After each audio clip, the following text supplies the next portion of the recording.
Welcome to the Referrals Podcast, the show designed to help everyone from the solopreneur to the Fortune 500 company win the referral game. And now, here is your host, Michael J. Maher. Once again, Happy New Year, Happy New Year, Happy New You.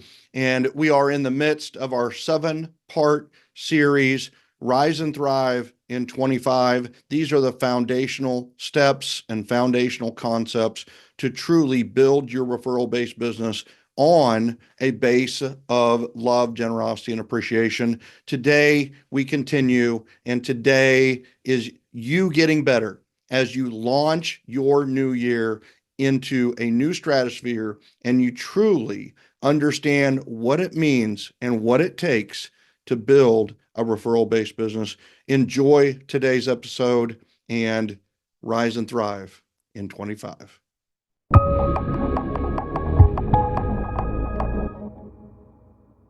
Today, I want to talk to you about the death of a salesman, the birth of a legacy, and the biggest opportunity in the marketplace today. Did you know that over 50% of all real estate agents are out of the business in the first year? After 2 years, you see 67%. And after 5 years, over 80% of all of those who started with these hopes, dreams, and aspirations of the American dream are out of the business in 5 years. And you might think, well, I'm an entrepreneur. It's got to be better for me. Well, guess what? According to the Small Business Administration, within 5 years, 80% of all small businesses are no longer in the business. Why is that?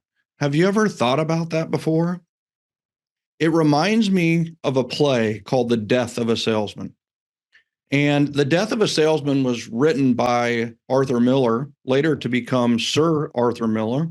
And do you know what Arthur Miller is most famous for? He's actually more famous for something besides the play Death of a Salesman. Do you know what it is? Arthur Miller was married to Marilyn Monroe. How cool is that? Another MM in the books, Marilyn Monroe, Michael Maher, March Magic, good stuff happening. So The Death of a Salesman was a Tony Award-winning play in 1949.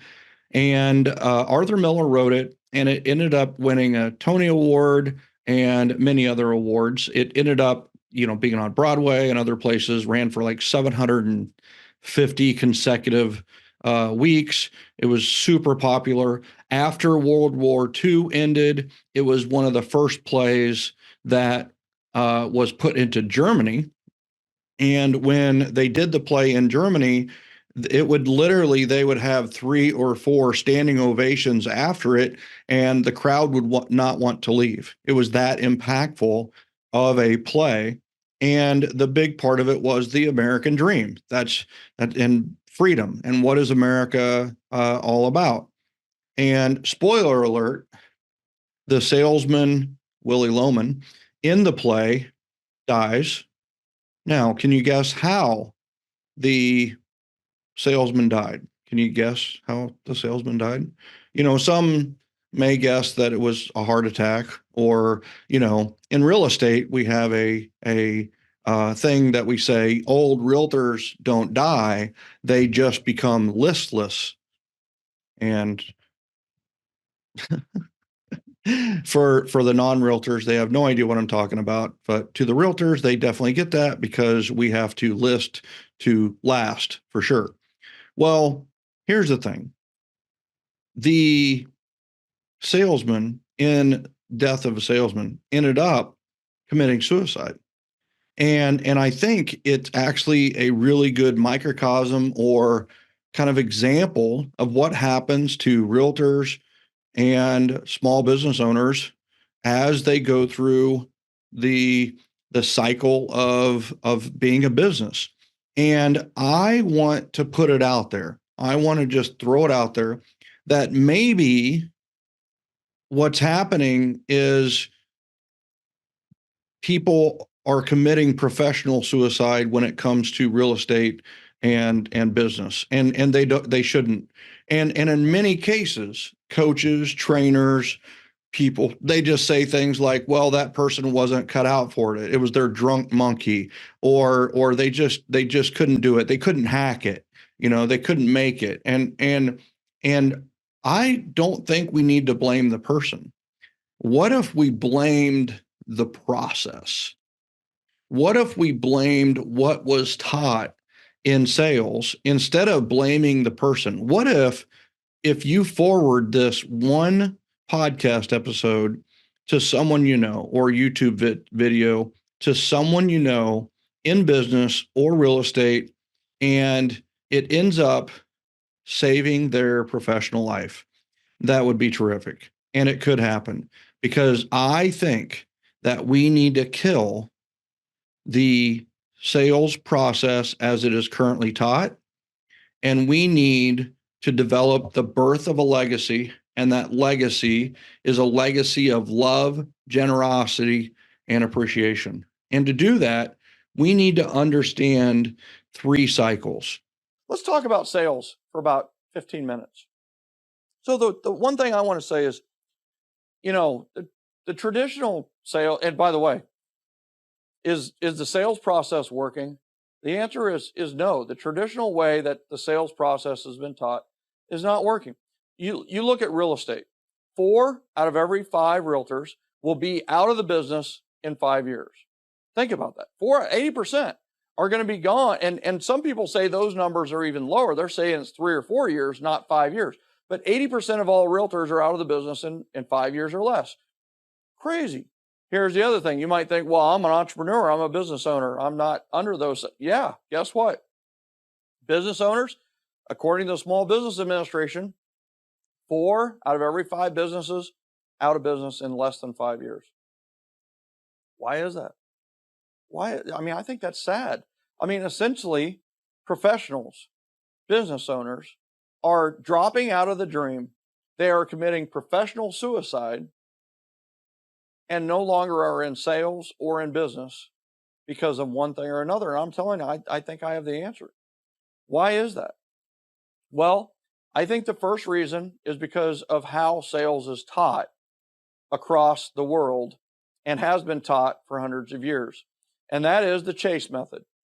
The chase method, you know it, right? Is you cold call, or you door knock, or a client expresses some interest, and what do?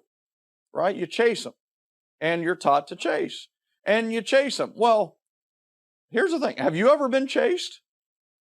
When you are chased, what are your 2 options? Fight or flight. It's fight or flight. You're going to put up your dukes and fight, or 98% of the time, and for 98% of the people, you are going to flee. Well, it's the same way in sales. When you get a call, by the way, which now says scam likely, do you answer scam likely? You don't answer scam likely. But let's say you actually get a call and you answer it, and it's a cold call. What do? You're trying to get off the phone. You're trying to wiggle out of it no matter how you can. So here's the thing. What most people do is they flee, but there are 2% of the people in the world who are actually looking for a fight. That's right. You call them, you're a salesperson, and I know this isn't you. This is the traditional salesperson. They call, that person was already looking for a fight. They start working together. Well, one person was looking for a fight. The other person came into their world. What are they now in? They're in a fight. They're in a battle. The whole transaction, the whole thing is a battle. Well, how do both people feel at the end of a battle? They're both exhausted. Everybody's exhausted. Well, here's the thing, is if the client's exhausted and the professional is exhausted, the salesperson is exhausted, what do they both feel? They feel frustration. They feel like it wasn't a success. And here's the thing. Do we want the referral? Are we going to get referrals from that person if they're exhausted? The answer is no. The other side of this too is, do we want their referrals? Because the people that are looking for a fight, they tend to find others who are looking for a fight. And you might think, well, I don't have any of those people, but I'm telling you right now, if you have friends on Facebook and you see notifications and you wrote a post and the notification says so-and-so commented on your post, and you go like this, oh, that person is, it's going to be controversial, argumentative, or you know what? It's just going to be something that's going to start a fight. Guess what? That person is in your network. They're out there. Now, we don't have to worry about the fights as much. The people that are more likely are the people like us that are more likely to flee. The salesperson comes, we flee. They door knock on our house, we act like we're not home. That whole group, we're part of that group because we just don't want to deal with it. So we flee. Well, what are salespeople in today's world taught to do when the person flees? We're taught to chase. Well, we get them on the phone. How's that conversation go? The conversation turns into, hey, listen, you know what? I just sold a home at your next door neighbor's house. I sold it in 4 days and I sold it for over $10,000 over asking price. It was a great deal. Now's the time to sell. Let's sell. Lots of promises there, yes? But the client still says no. They flee. Well, what are we told to do? We're told to chase after them, nurture, follow up. We're chasing them. We finally get them on the phone again. What happens? Oh my gosh, you know what? I just sold your neighbor's house in 2 days for $20,000 over asking. And in fact, I'm the number one sales agent in the entire office, which is actually true because he's the only agent in his little cubicle in the office. But here's the thing is overpromise, overpromise, overpromise. The client still says no, and they flee. What are we taught to do as salespeople? We're taught to chase. Till finally we get them again and we get them on the phone or whatever it may be. And the traditional salesperson has been doing everything in the morning. They've been overcoming objections. They've been working on their closing skills. They've done everything. And now they do their sales job and they're like, oh my gosh, you know what? You need to make it happen. Now's the time. And all the closing, the person's trying to wiggle out, but they can't. They're finally cornered and they have to say yes. How does that client act the entire time they're working with that salesperson if they feel like they were cornered or tricked into working with them?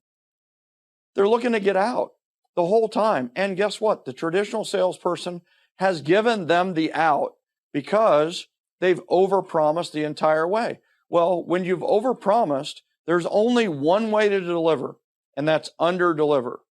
When it's overpromised and there's under-delivery, how does the client feel? The client feels let down, frustrated. And how does the salesperson feel? They feel frustrated as well. Are frustrated clients going to refer you? No. So what do you got to do? You got to go and you need to continue to chase. And the chase cycle continues. So what does this look like? This is what I call the cycle of discontent. This is the chase cycle. So you're going to chase. No, you're not going to chase. The traditional way of sales is to chase. Chase, and then guess what? They're either going to fight you or flee from you. And guess what? You're told to chase. While you're chasing, you're overpromising all the way. And once again, I know this isn't you. This is your traditional salesperson. But I truly believe this is the reason that 4 out of every 5 realtors fail within the 5 years and 4 out of every 5 businesses are out of business because they're like, oh my gosh, I either won't do this, can't do this, or it just doesn't feel right. And well, guess what? We chase, we overpromise. There's only one way to deliver when we've overpromised, and that's an under-delivery. And guess what? When you under-deliver, everybody's frustrated. The frustrated client doesn't refer you. What do you got to do? You got to go chase some more, which is exhausting. This is the cycle of discontent. This is the chase cycle. Ladies and gentlemen, welcome to sales. Aren't you thrilled? You're not clapping in your home office right now? Yeah, that's what sales has been like for decades. Ladies and gentlemen, I think we need to get to the point where we no longer have professionals committing professional suicide.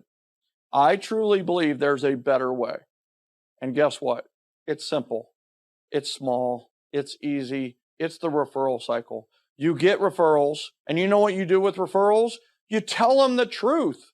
You tell them the truth. Listen, there are going to be bumps in the road. There is going to be turbulence on the flight. There is going to be problems on the inspection. There is going to be delays. There's going to be failures. There's going to be mistakes. There's going to be problems.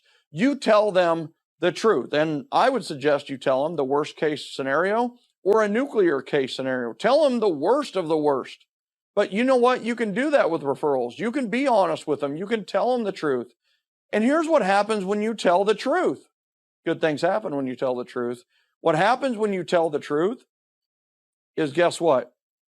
You are in a position to wow them, to over deliver to the truth. The truth is, you know what? There might be 47 items on your inspection. And guess what? There might be, we might ask for 10 or 12 items from the seller. They might say 0.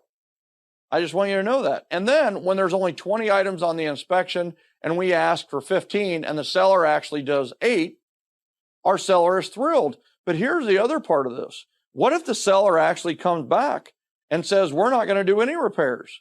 Well, in most cases, buyer's remorse kicks in, buyer gets emotional, buyer says seller's not working with them, and it's a blow up and the deal cancels over a few small repairs.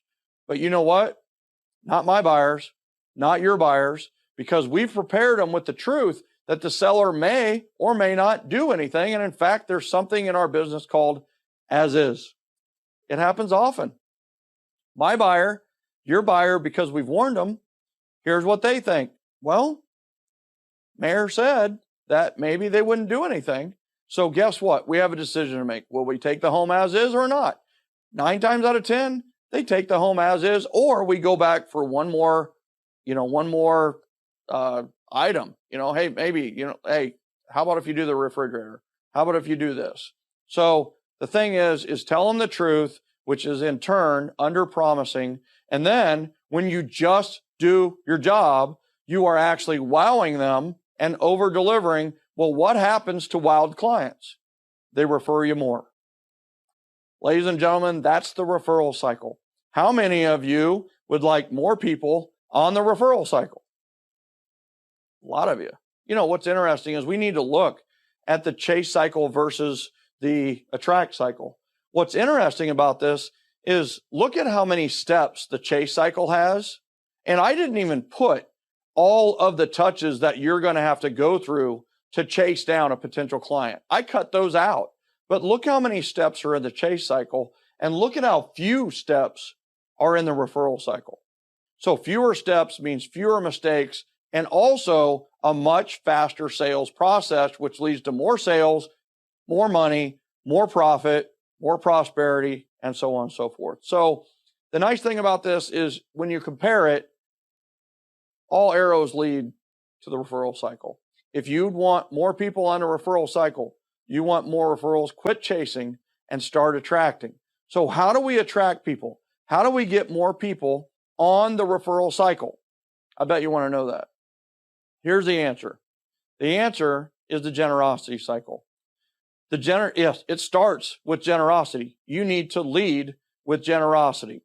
Generosity is where you're going to put your energy. You have control over proactive generosity, right? Proactive gifts, proactive giving help, proactive help. And I'm going to share with you later the 7 gifts of generosity that we all have. And these are the ways that you can act with generosity. And I want you to know only one of them deals with money. Only one of them deals with you spending money or giving gifts to kick in reciprocity. So generosity. First, we're going to give massive value first.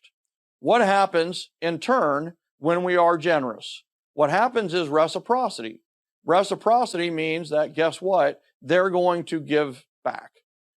Here's where we need to get better, is we need to focus the way that people reciprocate with us to referrals. When somebody says, how can I help you? The answer is referrals. When somebody says, hey, what can I do for you? The answer is referrals. Referrals is an answer, not a question.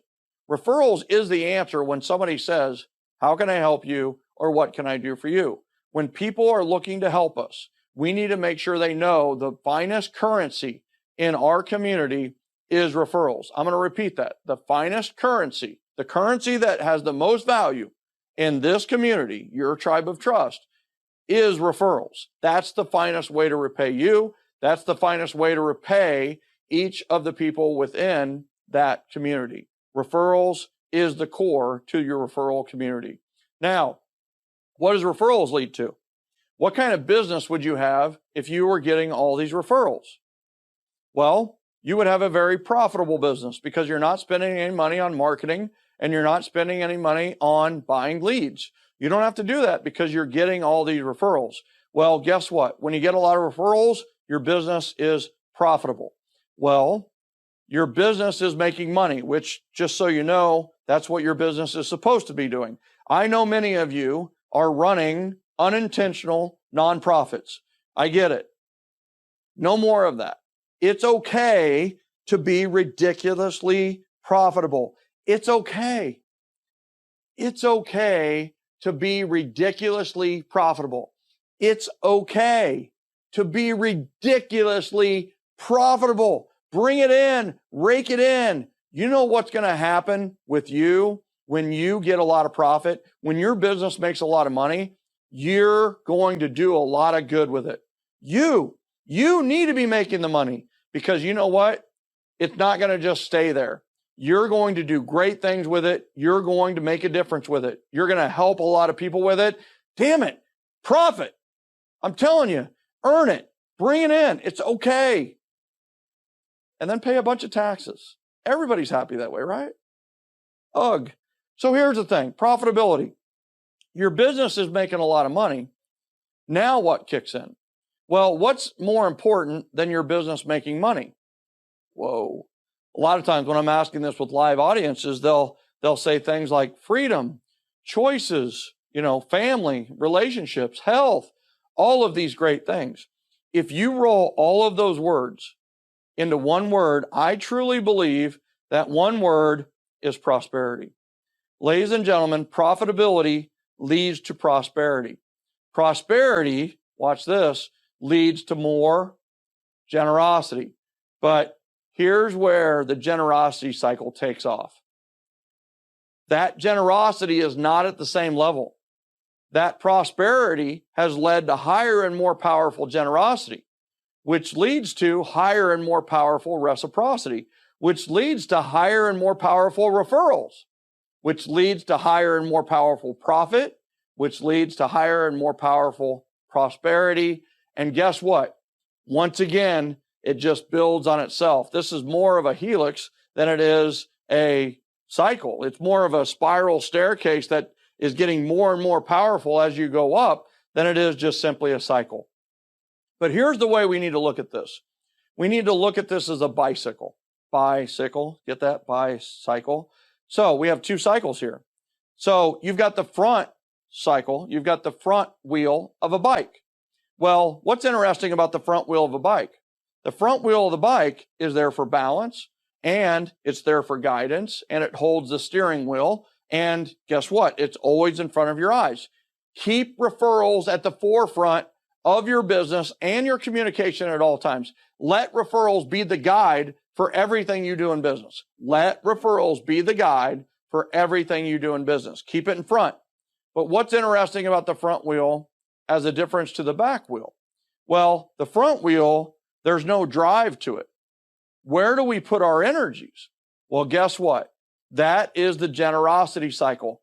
That is the back wheel. If you want to look at like leading indicators and lagging indicators, referrals are a lagging indicator.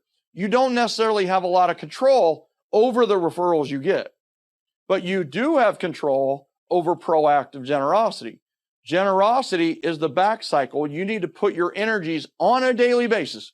Every single day, it's about generosity. You're going to put your love in action, and what happens? It drives, it energizes the back wheel, which keeps the front wheel going, and all of a sudden, you've got this great business based on these two cycles, and you never have to chase again.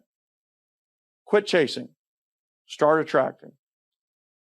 Every day, generosity cycle. Act with proactive generosity. Call and see how you can help. Call and see how you can make a difference. Call and get really good at this. There's this game. You want to talk about the referral game? Here's what the referral game is. Call and find like some tidbit about them that you could send them a small gift that would blow them away. You find out that they just got a pug, you go to Amazon, you get a book on pugs, and you send it to them out of the blue. Now, that might even be an obvious choice, but look for these little things. It's just like, oh my God, they're going to love this because it's so important to them. And that's what the generosity generation's all about. In the ego era, it was all about, I'm the baddest, I'm the biggest, I'm the best, I'm number one, blah, blah, blah. And you know what? The consumer doesn't care anymore. The consumer doesn't care who's number one, the biggest, best. They don't care. Here's the thing. The consumer cares, do you care about me? And guess what? When it's all about them, when you're helping people, you're sending things, you're doing things that are in their best interest, you're doing things that they love, guess what? You get referrals. And they absolutely flood in like you've never seen before. It's like hitting the jackpot at the casino. So we need to act on Genergy. Genergy is just simply generosity, energy. When you are acting with generosity every single day, the energy you're putting out to the world comes back to you tenfold. And guess what? You get a ton of referrals. It's as easy as riding a bike. It really is. Once you're used to it, you get going. It's a lot of fun. The 3 cycles are so powerful because it really does show us that the cycle of discontent is really like a unicycle. There is no guidance. There isn't any direction. There's certainly no balance. It's just, where do we put our energies? And it's always chasing and trying to keep our balance and trying to, do that. And guess what? You're out of balance and you're out of whack and you end up falling. It is so much easier to ride a bicycle than it is to ride a unicycle. And that is how the generosity cycle and the referral cycle work hand in hand.